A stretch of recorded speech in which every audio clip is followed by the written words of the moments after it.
And I'm honored to be having with me over the phone Dr. Ahmed Sharaf, the political analyst and the educational consultant. Dr. Ahmed, thank you very much for being with us tonight on the Daily Debate. Well, thank you, Ahmed. Thank you for having me. Always a pleasure to be with you. Dr. Ahmed? Yes, sir, I can hear you. How do you see the importance, Dr. Ahmed, of the participation of President Abdel Fattah al-Sisi in the BRICS summit virtually, which is hosted by Brazil? Well, I think, Ahmed, this is very, very crucial. And as you know that Egypt occupies a strategic position both geographically and economically in the Middle East and North Africa region. So over the past few decades, it has sought to strengthen its global partnerships and diversify its economic and political alliances. So in this context, the BRICS group, comprising Brazil, Russia, India, China, South Africa, represents an important opportunity for Egypt to enhance its international influence, attract investment, and achieve sustainable development. One of the primary advantages of Egypt engaging with BRICS countries is the economic potential. So these nations collectively account for a significant share of global GDP and possess large and growing markets. By deepening trade relations with BRICS members, Egypt can increase its exports, particularly in sectors such as agriculture, textiles, chemicals, and manufactured goods. At the same time, Egypt can benefit from importing technology, machinery, and energy resources at competitive prices, contributing to industrial modernization and infrastructure development.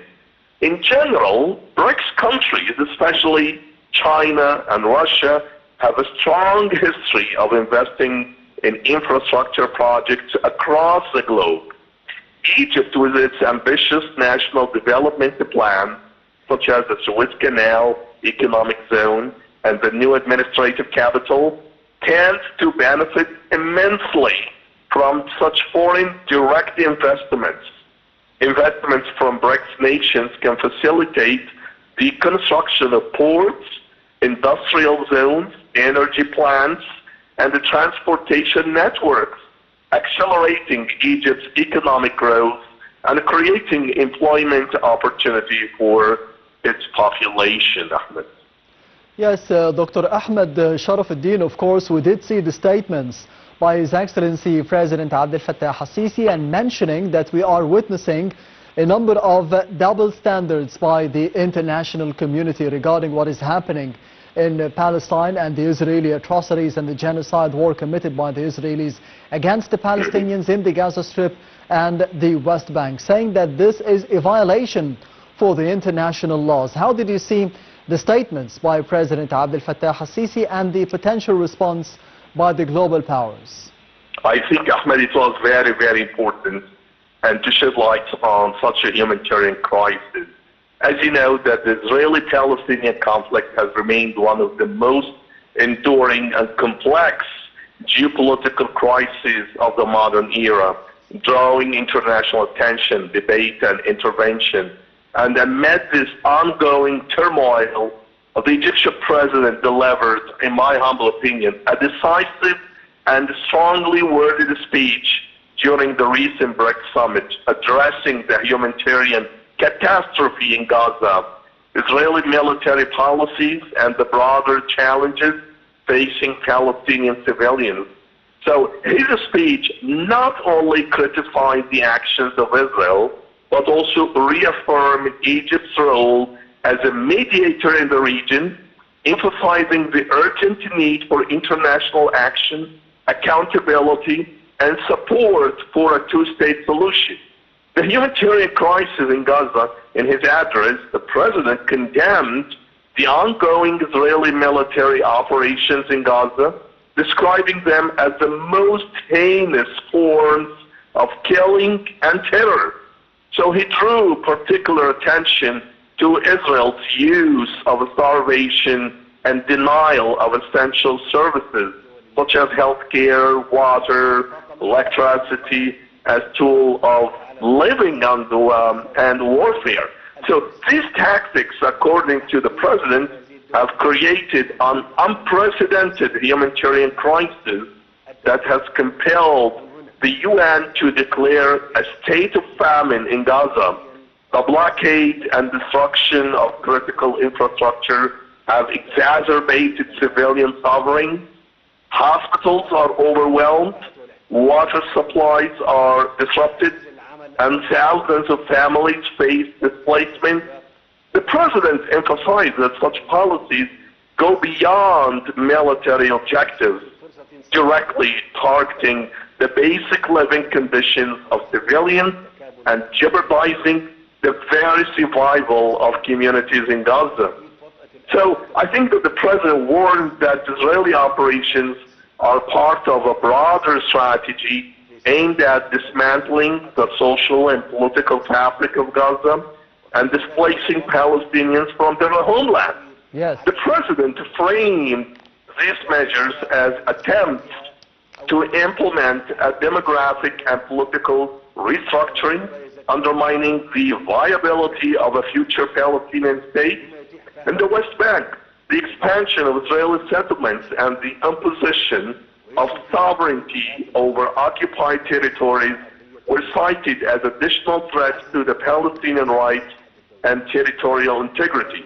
Yes. So the president condemned these efforts as violations of international law and as the steps that impede the implementation of a two-state solution with East Jerusalem as the capital of a sovereign Palestinian state.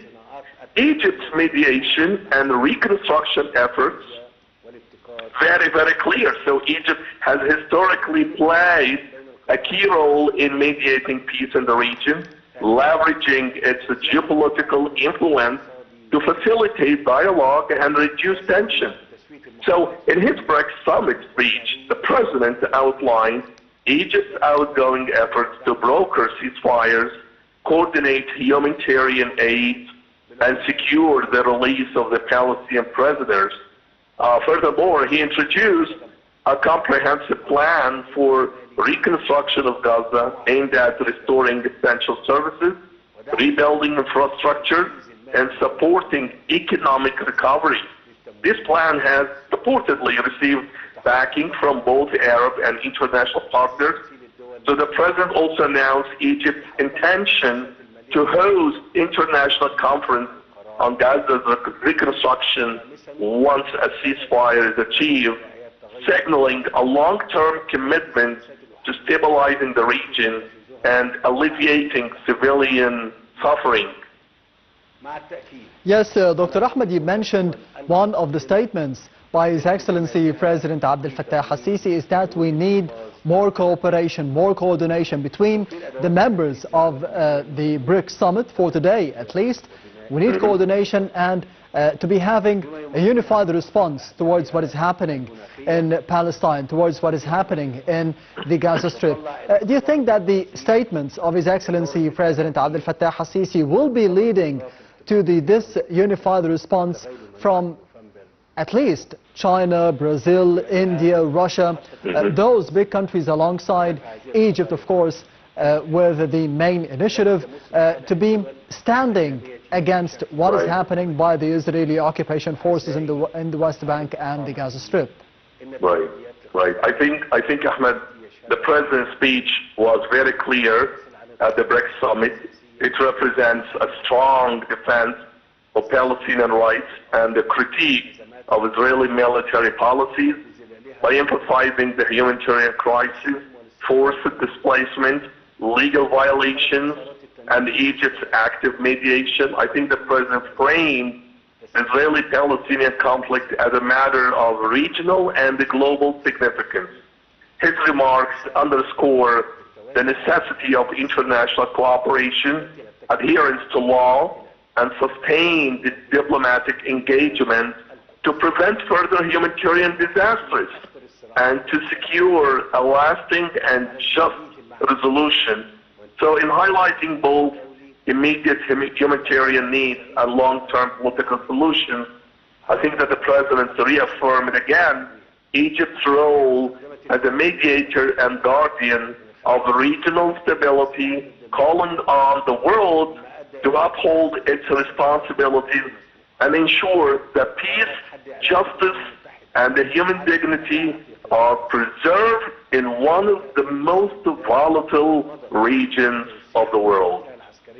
Yes, and we have seen, not just for today and the statements of President al-Sisi, but at the beginning of the atrocities of the Israelis against the Palestinians ever since 2023, 2 years ago, that Egypt is rejecting the idea of evacuating the Palestinians from their historic lands, the idea of displacing the Palestinians into other neighboring countries, according to one proposal by the US President Donald Trump. How do you see the rejection, the continued rejection, and the statement for today by President al-Sisi once again that Egypt is rejecting the displacement of the Palestinians from the lands, and of course the idea of the Greater Israel floated around by the Israeli Prime Minister Benjamin Netanyahu? I think, Ahmed, what's happening here is that long time ago, Egypt was calling for the end of such a conflict and finding a solution here. And as you know, that Egypt's mediation efforts historically played a key role to achieve peace in the region. And you know that the president himself, he introduced a comprehensive plan for the settlement and reconstruction of Gaza aimed at restoring essential services. The president himself also drew attention to the violations of agreement and the UN resolutions that protected Palestinian rights.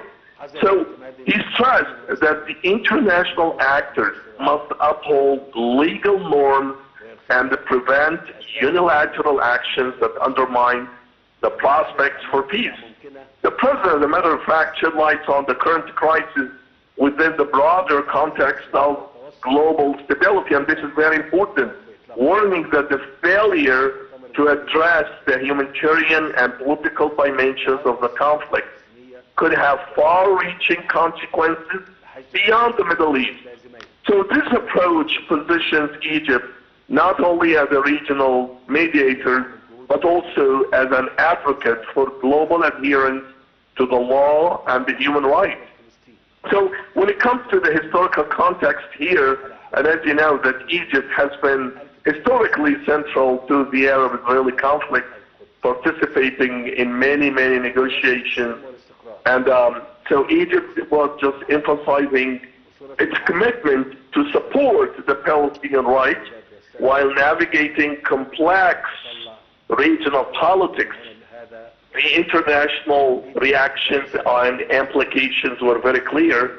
So I'm very sure that the president's remarks are likely to resonate across the Arab world, reinforcing Egypt's leadership role in advocating for Palestinian rights. Yes. They also present a challenge to the international community to address perceived double standards. As you said, Ahmed, at the beginning of this interview, double standards. So I think that the international community will be able to address the perceived double standards in the reinforcement of international law. I think that the president's speech may influence the ongoing political discussions in multilateral forums, including the UN, and could pressure other world leaders to take a harsher, stronger, firmer stance on protecting civilians and supporting reconstruction efforts. So by highlighting on both the humanitarian and legal concerns, the president's address sends a clear message, Ahmed, that conflict is not merely a localized dispute, but it's a matter with significant implications for regional stability, global peace, and the credibility of international institutions. Yes, before the reconstruction of the Gaza Strip and This is one point that was tackled and raised by President Al-Sisi for today's summit meeting between the members of the BRICS. What about the ceasefire efforts by Egypt, Qatar and the United States between the Israeli government and the resistance fighters of Hamas? How do you see an end in sight? Do you see an end in sight for the conflict now, or for the war against the Palestinians? I think, Ahmed, if there is, well, something very important here when it comes to the ceasefire. Ceasefire, this is part of the cornerstone of having an end for such conflict. I think that Egypt is just playing an important role here in this regard. There is today a lot of efforts being exerted to find a solution for what's happening today between Israelis and Palestinians. So Egypt is just trying to exert utmost effort in order to find a diplomatic solution. This is the only way. This is the only way for finding a settlement. And Egypt, by the way, have very historical role in this regard. Yes. So I would say there are challenges, yes. There are a lot of challenges. Egypt is just facing many challenges in mediating ceasefire. Let me just tell you, deep mistrust between both sides, Israelis and Palestinians, sporadic violations of ceasefire agreements, and pressure from other regional actors that can complicate negotiations. Egypt often has to engage in intense diplomatic coordination, balancing multiple stakeholders while maintaining its position as an impartial mediator. And Egypt also is very persistent and has the credibility that can allow it to achieve temporary holds in hostilities and saving countless lives. Yes, Dr. Ahmed Sharaf, the education consultant and the political analyst. Thank you very much for being with us tonight on the Daily Debate.